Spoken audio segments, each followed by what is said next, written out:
I can still feel the shivers running down my spine as I recall the events of that fateful night. It was the summer of 1995 when my friends and I decided to explore the abandoned Blackwood Manor. The stories surrounding the place were enough to send chills down anyone's spine, but we were young and foolish, seeking adventure in the darkest corners of our town. The sun was beginning to set as we approached the looming structure that had been left to decay for decades. Blackwood Manor was a Victorian-era mansion, once the pride of the town, but now a decaying relic of the past. Ivy had claimed the walls and the windows were shattered, creating eerie, gaping black voids that stared out at the world like empty eye sockets. As we stepped inside, the air grew thick with the scent of dampness and rot. The floors creaked beneath our feet, as if the very building itself was whispering secrets of its gruesome history. We moved through the main hall, our flashlights cutting through the darkness like blades, revealing faded wallpaper and broken furniture frozen in time. I couldn't help but wonder about the stories I had heard from the older kids in town. They spoke of a family that had once lived here, the Blackwoods, who were rumored to have dabbled in dark rituals and black magic. The townsfolk believed that the family had met a gruesome end, their souls forever trapped within the decaying walls of the mansion. As we ventured deeper into the manor, the atmosphere grew more oppressive. It felt as though unseen eyes were watching our every move. The air was chilling, despite the warm summer night outside. It was then that we heard it, a faint, haunting melody, like the strains of a melancholic violin. We followed the eerie music down a dark corridor, our hearts pounding in our chests. The sound led us to a grand ballroom, where a grand piano stood in the center. It was as if time had frozen in this room, the furniture draped in tattered sheets, the chandeliers covered in cobwebs. I approached the piano cautiously, and as I touched the keys, the music ceased. A shiver ran down my spine as I felt an icy presence in the room. My friends and I exchanged nervous glances, unsure of what to do next. That's when we heard the whispers, a chorus of ghostly voices, barely audible, but undeniably present. "Get out!" they hissed, their words filled with anguish and desperation. "Leave this place!" Panic set in, and we made a mad dash for the exit. But as we reached the front door, it slammed shut with a deafening crash. We were trapped. Desperation turned to terror as we searched for an escape. The mansion seemed to come alive around us. Paintings on the walls twisted and contorted, their subjects writhing in agony. The walls themselves seemed to close in on us, the corridors twisting and shifting like a labyrinth designed to keep us trapped. We stumbled upon a dusty library, its shelves lined with ancient tomes bound in rotting leather. I grabbed a book at random and began flipping through its pages, hoping to find some clue to our predicament. The words within were written in a language I couldn't understand, but as I looked closer, I realized that the illustrations depicted grotesque and otherworldly creatures. The whispers grew louder, echoing through the halls of the mansion. It was then that I saw them. Apparitions of the Blackwood family, their faces contorted in agony, their eyes hollow and empty.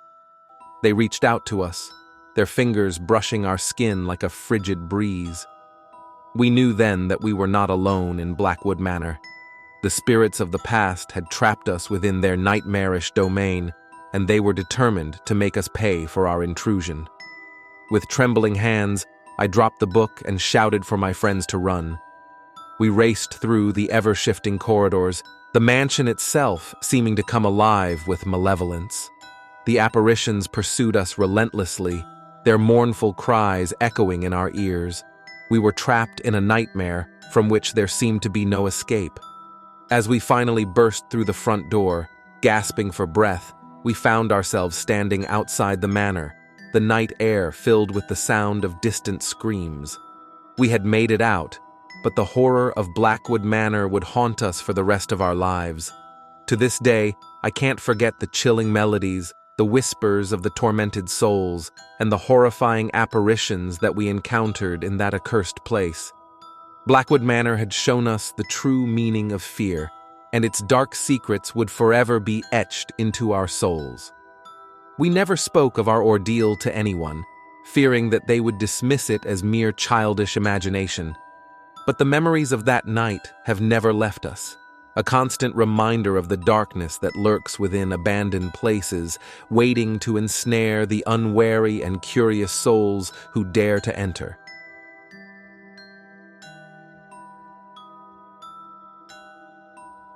I can still feel the chill running down my spine when I think about the abandoned St. Jude's Asylum. It was a place that haunted my dreams for years, a true horror story that I experienced firsthand. I'll never forget that fateful summer when my curiosity led me to explore the dreaded asylum. It all began when my friends and I were looking for an adventure. We had heard the rumors about St. Jude's Asylum for years, stories of patients subjected to cruel experiments, of doctors who lost their sanity, and of the place being haunted by the tormented souls of the past. We were just a bunch of teenagers seeking a thrill, and we thought it would be fun to investigate. One moonless night, we gathered at the entrance of the asylum, our flashlights cutting through the darkness. The building loomed before us, an eerie silhouette against the starless sky. It was decrepit, its windows shattered, and the walls adorned with graffiti and ivy that seemed to cling to it as if unwilling to let go. As we entered, the musty smell of decay filled our nostrils, and a sense of dread washed over me. The floors creaked beneath our feet, and the silence was oppressive. We cautiously explored the dimly lit hallways, our hearts pounding in our chests. The first room we entered sent shivers down our spines. It was a small, windowless chamber with restraints bolted to the walls and a rusted operating table in the center. The air was heavy with the memories of pain and suffering that had taken place within those walls. We hurriedly left, but the feeling of being watched never left us. Deeper into the asylum, we encountered more disturbing sights. Old medical equipment covered in dust, discarded patient files, and cryptic messages scrawled on the walls. It was as if the building itself wanted to communicate its horrors to us. As we ventured into the lower levels, the temperature dropped drastically. We could see our breath in the cold, damp air. We came across a series of padded cells, each more chilling than the last. One of them contained a tattered straitjacket, swaying gently as if someone had just walked by. But we were alone. Suddenly we heard a distant, mournful wail echoing through the corridors. It sent a shiver down my spine, and my friends and I exchanged panicked glances. We were no longer alone in that forsaken place. We decided to leave, but as we retraced our steps, we found that the hallways had shifted, like a labyrinth designed to keep us trapped. Panic set in, and we ran in every direction, desperate to find an exit. The wailing grew louder, more tortured, as if the very walls were weeping. We stumbled upon a room that looked like an old library. Torn and decaying books were strewn across the floor, their pages filled with madness. The room seemed endless, with rows upon rows of bookshelves that disappeared into darkness. The wailing was now deafening, and we covered our ears in agony. As we huddled together in that nightmarish library, we saw shadows moving among the shelves. The shadows took on the forms of twisted, contorted figures, and their hollow eyes fixed on us. They were the tormented souls of the asylum, the ones who never found release in death. With every passing moment, the figures drew closer, their mournful cries filling the room. We were paralyzed with fear, unable to move. I could feel their icy breath on my skin, and their bony fingers reached out for us. It was then that I knew we were doomed. But just as the figures were about to engulf us, a blinding light pierced the darkness. It was the rising sun, casting its warm rays through the shattered windows of the asylum. The figures let out one final anguished cry before dissipating into thin air. We stumbled out of the asylum, our bodies trembling and our minds scarred by what we had witnessed. We never spoke of that night again, and our friendship gradually faded away as the memories haunted us. To this day, I can't help but wonder if the asylum was truly abandoned, or if it still holds the tormented souls of its past. One thing is certain, I will never forget the horror of St. Jude's Asylum, a place where the line between the living and the dead blurred, and where our curiosity led us to the brink of madness.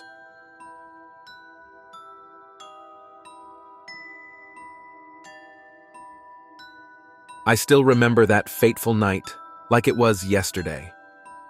It was the summer of 1997, and I was a curious 16-year-old boy named Daniel. My friends and I had always been drawn to the eerie and mysterious, and we often spent our weekends exploring abandoned places. But what we encountered that night at the old asylum would haunt me for the rest of my life. The old asylum had been a place of horror and suffering in its prime. It was rumored to be haunted, and the locals warned us never to go near it. But of course, curiosity got the better of us, and we couldn't resist the temptation to explore the decaying building. The moon was shrouded in thick clouds that night, casting an ominous darkness over the asylum. My friends, Mark, Sarah, and I stood at the entrance, our flashlights cutting through the blackness like knives. The air was thick with an unsettling silence, and the oppressive weight of the building seemed to press down on us. As we ventured deeper into the asylum, we couldn't help but notice the graffiti on the walls, a testament to the building's grim history. The words and drawings told stories of pain and despair, and it sent shivers down our spines.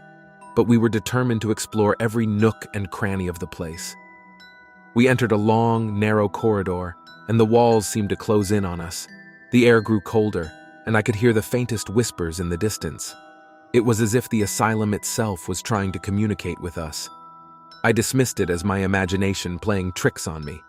We turned a corner, and suddenly, we were in a large open room. The sight that greeted us was enough to freeze our blood. Rows of rusted metal beds lined the room, each with leather restraints still attached. The remnants of patients' personal belongings lay scattered on the floor, as if they had been abandoned in a hurry. My heart pounded in my chest as I realized the gravity of the situation. This room had been used for some unspeakable purpose, and the very air seemed to be tainted with malevolence. Sarah let out a gasp, and Mark muttered a curse under his breath. As we moved deeper into the asylum, the strange occurrences only intensified. Doors slammed shut on their own, and eerie shadows danced on the walls. The feeling of being watched became almost unbearable. But we pressed on, determined to uncover the secrets of the asylum. In one of the rooms, I discovered a diary hidden beneath a pile of moldy blankets. It belonged to a former nurse named Eleanor. As I flipped through its pages, I couldn't believe what I was reading. Eleanor had detailed the horrific experiments that had taken place in the asylum, experiments that pushed the boundaries of human suffering. She wrote of screams in the night and patients who vanished without a trace. The diary painted a picture of unimaginable cruelty, and I couldn't help but feel a deep sense of sorrow and anger for those who had suffered within these walls. We had to find out more, no matter how terrifying it might be. We descended further into the bowels of the asylum, and that's when we heard it, the distant sound of footsteps echoing through the corridors. Panic washed over us as we realized we were not alone. We turned off our flashlights and huddled in the darkness, our hearts pounding in our chests. The footsteps grew closer, and I strained my ears to listen. They were slow and deliberate, as if the unseen presence knew we were there. It was then that I heard a voice, a soft, haunting whisper that seemed to come from all directions at once. "Leave this place!" it hissed, chilling me to the bone. "Leave before it's too late!" Tears welled up in Sarah's eyes as we clung to each other in terror. But we couldn't move. We were paralyzed by fear, trapped in the grip of something far more powerful than ourselves. The footsteps drew nearer, and suddenly, a figure materialized out of the darkness. It was a spectral, emaciated figure in a tattered hospital gown, its hollow eyes fixed on us with an otherworldly intensity. It was one of the asylum's tortured souls, condemned to wander these forsaken halls for all eternity.